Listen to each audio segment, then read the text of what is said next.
ગુરુ શિખર ભાઈ આવી ગયા હી પહાડી ઇલાકા. આપણે ગુજરાતીની ગાડીઓ છે. GG18, GG36, GG3, પાપડ બટેકા ચણા. ભાઈ પહેલી વાર આટલો ઊંચો આવ્યો હો. અને હાફ કઈ ચડે ને ભાઈ તો મને જ ખબર છે. એકદમ વાઇટ દેખાય છે. વાદળ આવે ને ભાઈ, વાદળ ટચ કરી ગયા એટલો ઠંડો પવન છે ભાઈ, કાંઈ નો ઘટે યો ભાઈ, અખંડ મોજ.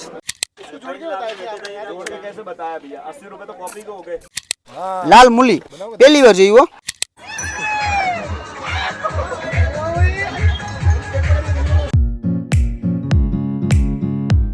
નખી ચીલથી પછી આપણે સદગુરુ શિખર બાજુ નીકળી ગયા, જે આપણે કહેવાય ને માઉન્ટ આબુની ટોચ ઉપર આવેલું છે. તો હાલો હવે આપણે એને નખી ચીલથી આપણે 22 કિલોમીટર ઉપર, એટલે આપણે ગુરુ શિખર ભાઈ આવી ગયા છીએ. અને થોડુંક જો લાઈવ ને ચાલુ છે, એટલે ભેગો વિડીયો રેકોર્ડિંગ ચાલુ છે. અહીંનો ભાઈ વ્યૂ જુઓ તમે ભાઈ, એકદમ એને જોરદાર જુઓ. પહાડી ઇલાકા અને આ બાજુ દુકાનો. અને જો અહીંથી તમારે ધૂંકો બૂંકો માર્યો હોય ને કઈ, અબે સાલે અહીંથી જો તમારે કઈ વસ્તુ પડી ગઈ હોય ને ભાઈ, તો ભૂલી જવાની. પૂરા કોરા. અને હજી તો ભાઈ હાલીને જવાની વાત છે. અહીંયા મોસ્ટ ઓફ ફરવાવાળા લોકો છે ને, આપણે ગુજરાતીની ગાડીઓ છે. GG18, GG36, GG3, GG1. ભાઈ GG ની ગાડી તમને જોવા મળે. અને તમે ગુજરાતના લોકો કોઈ પણ આવો ને ભાઈ, તો જરા અજાણું ન પડે. ગુજરાતની આઈટમ પાપડ બટેકા ચણા. અહીંથી પહાડનો વ્યૂ જોઈ લ્યો મિત્રો. એને ભાઈ પહેલી વાર આટલો ઊંચો આવ્યો હો. અને હાફ કઈ ચડે ને ભાઈ તો મને જ ખબર છે, શ્વાસ ચડે છે. જો અહીંથી તો મિત્રો ને કઈ દેખાતું નથી, એકદમ વાઇટ દેખાય છે. નથી જો સામેના પહાડ દેખાતા, પૂરા કોરા નથી કાંઈ દેખાતું. તમે મારા અવાજને ખબર પડે ને ભાઈ, બહુ આંફ લાગે બહુ. ऐसे कुछ ज्यादा नहीं हो गया, मतलब कुछ भी. મિત્રો જેમ ઉપર આવીને ભાઈ એમ ભાઈ નજારો ને ભાઈ બ્યુટીફુલ ને ભાઈ એકદમ જોરદાર થતો જાય. કેમ કે ને ભાઈ લોકેશન ને ઊંચું જ થતું જાય અને જોરદાર થતું જાય લોકેશન.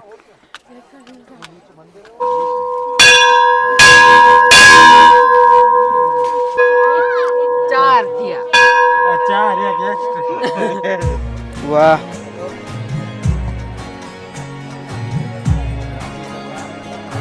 વાહ. આ બાજુ ને ભાઈ ઠંડો કઈ પવન આવે ભાઈ, ચકાસ ભાઈ, બિંદાસ પવન આવે, ઠંડો એસી જેવો પવન આવે ત્યારે જો એકદમ ભાઈ કુલ. લગભગ કહેવાય ને કે ભાઈ હે ને ભાઈ લગભગ આપણે વાદળ આવે ને ભાઈ, વાદળ ટચ કરી ગયા એટલો ઠંડો પવન છે ભાઈ. આપણી જે ગરમી હતી ને ભાઈ, આપણે ઉપર જે ગરમી થાક લાગ્યો હતો ને ભાઈ, બધું ઉડી ગયું ભાઈ. મસ્ત મજાનો ઠંડો પવન આવે, એસી ને પાછળ પાછો ઠંડો પવન આવે ભાઈ. અને અહીં જો બધી ફોટોગ્રાફીનું કામકાજ ચાલુ છે. તમે જો લોકેશન હે ને ભાઈ, એની વાત જ ન પૂછો, એક નંબર, કાંઈ નો ઘટે યો ભાઈ, અખંડ મોજ. वाह क्या एक्टिंग कर रहा है.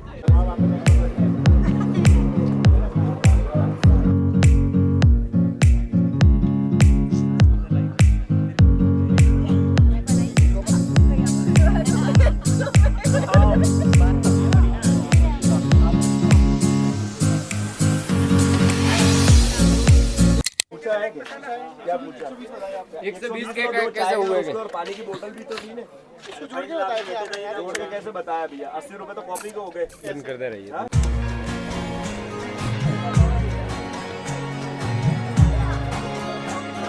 મિત્રો આપણે જો મસ્ત મજાનું પર્સ લીધું છે ભાઈ, કેવું છે પેલા ટેસ્ટ કરી જો, મજા આવશે ને તો ભાઈ સારા મેલું પછી લઈ લઈશું. પેલા વાપરીએ કેવું આવે છે. આને શું કહેવાય? લાલ મૂળો, લાલ મૂલી. ભાઈ પહેલી વાર જોયું. આના ફાયદા શું? બનાવ નથી, આના ફાયદા શું કયો પેલા? फायदा तो क्या है, पेट वेट साफ होता है और क्या.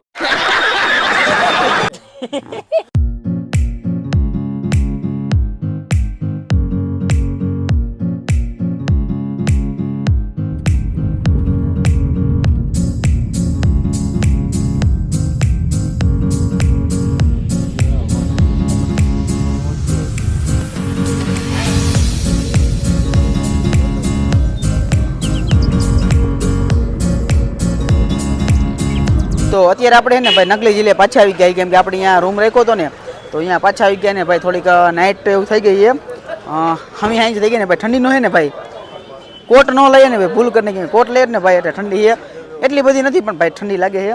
અને જો કંઈક નાઇટનું વાતાવરણ થઈ ગયું. ઠંડીનું કારણ કે એક તો પહાડ વિસ્તાર છે, અને પ્લસ જો બાજુમાં નકલી ઝીલ છે, અને ભાઈ લીલોતરી છે ને વાતાવરણ, એટલે ભાઈ વાતાવરણ ભાઈ બહુ ઠંડુ છે. પણ જેમ જેમ હજી નાઇટ પડશે ને એટલે ઠંડુ વાતાવરણ તો થવાનું જ છે. અને હજી જસ્ટ આપણી એને ગાડી આપણે પાર્ક કરી અને હજી જો આ બાજુ આવ્યા છીએ, એટલે હવે એને આપણે પેલા આપણે બોટમાં બેવાનો પ્લાન હતો, પણ હવે એમાં એવું છે બોટમાં તો રાઈટમાં બેસાય નહીં. એટલે હવે જોઈ નાઇટની કેવી રોનક છે, રખડી આટા બાટા મારી કેવી કે ભાઈ લાઇટિંગ બેટિંગ કેવું ને ભાઈ રખડજી શું કહે ને બધું જોવી અને પછી કંઈક ખાવાનો પ્રોગ્રામ કરશું. પછી આપણે માઉન્ટ આબુનું સ્પેશિયલ તુર્કિંગ આઈસ્ક્રીમ ખાવા માટે પહોંચી ગયા હતા.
આઈસ્ક્રીમ ખાવાની ને ભાઈ મજા આવી ગઈ.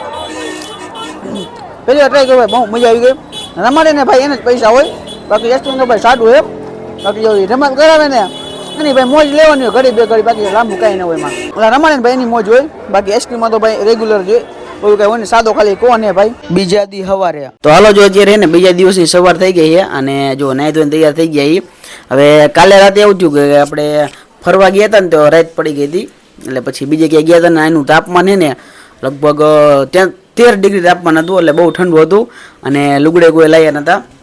એટલે જો અત્યારે હવે નાઈસ ધોઈને કમ્પ્લીટ થઈ ગયા અને હવે અત્યારે ફરવા જવાનું છે અને છોકરા માટે આવું કંઈક લીધું છે, ટોપી ને એવું કંઈ, બાકી તો બીજું કંઈ લીધું નથી. ને આપણે જોઈએ કે આવું કંઈક નાની બેગનો ખર્ચો કર્યો છે. એટલે એમાં શું આપણે માઇક ને એવું કંઈક રાખવું હોય ને, આપણે આ ઓલી સ્ટીક આવે ને બધી ઉપર રહી જાય. એટલે હું ઘરે વાર માનો કે હું માનો કે અટેચ ને DHH કરવું હોય ને તો કામ લાગી જાય, એના માટે બેગ લીધી છે.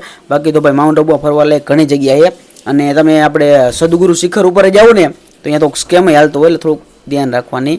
કેમ કે અહીંયા છે ને લપ બહુ કરતા હોય, તમે નાસ્તો મંગાવો ને તો ભાવ બીજા કે અને પછી તમારે બિલે વધારે કે, એટલે ખાસ એક ધ્યાન રાખવાનું હોય. બાકી તો બહુ આપણે વધારે કહેવાય ને તો ગુજરાતીની ભાઈ ને બધે મોજવાળા હોય. લગભગ તમે જોવો ને તો બધું ગુજરાતી તમે કોઈ પણ આવો ને તો તમને અજાણવું નહીં પડે, કેમ કે મોસ્ટ ઓફ બધા ગુજરાતી જ છે અહીંયા. એટલે આમ ગુજરાતી જ બધું તમને મળી જાય ખાવાનું, અને ગુજરાતી બોલો ને તો સામેવાળાને સમજી જાય કે ગુજરાતી જ છે. અને હોટલો બધી ગુજરાતી જમવાનું ટોટલ વસ્તુ તમને મળી જાય. અને ગેસ્ટ હાઉસ ને રૂમ ઘણું બધું છે. અમે જો નાનો એવો રૂમ રાખ્યો હતો અને નોન એસી રાખ્યો હતો. તમે આવો તો એસીની જરૂર જ નથી, કેમ કે એનું વાતાવરણ ઘણું ઠંડુ છે. અત્યારે આપણે અહીંયા ઠંડી નથી માટેલમાં, પણ અહીંયા 13 ડિગ્રી તાપમાન છે, 13 ને 15 ડિગ્રી. કાલે 13 હતું પણ અમુક ટાઈમે 15 હોય છે, એટલે એ પ્રમાણે તાપમાન હોય એટલે ઠંડુ કહેવાય એમ. હાલો જો આ વિડીયો બસ આટલું જ. હવે આગળનો નેક્સ્ટ વિડીયો છે ને આપણે અહીંથી શરૂ કરશું અને એમાં હજી માઉન્ટ આબુનું ઘણું બધું તમને દેખાડશું અને હજી બીજે પણ એક્સપ્લોર કરવાનું છે. પણ એમાં એવું હતું કે આપણે નાઇટ કરવાની હતી નહીં, અને આપણે બધે કહેલો કે નાઇટ કર્યું તો નાઇટ કરી નાખી અને ભાઈ જો કાલના જ કપડાં પહેર્યા છે. તો હવે છે ને આપણે જો તમને ગમ્યું તો લાઈક કરી નાખજો અને મસ્ત મજાને એનો કોમેન્ટ કરી નાખજો. તો મળશું જ આવા વિડીયો સાથે, નવા બ્લોગ સાથે. તો હાલો હવે મળી બીજા વિડીયોમાં.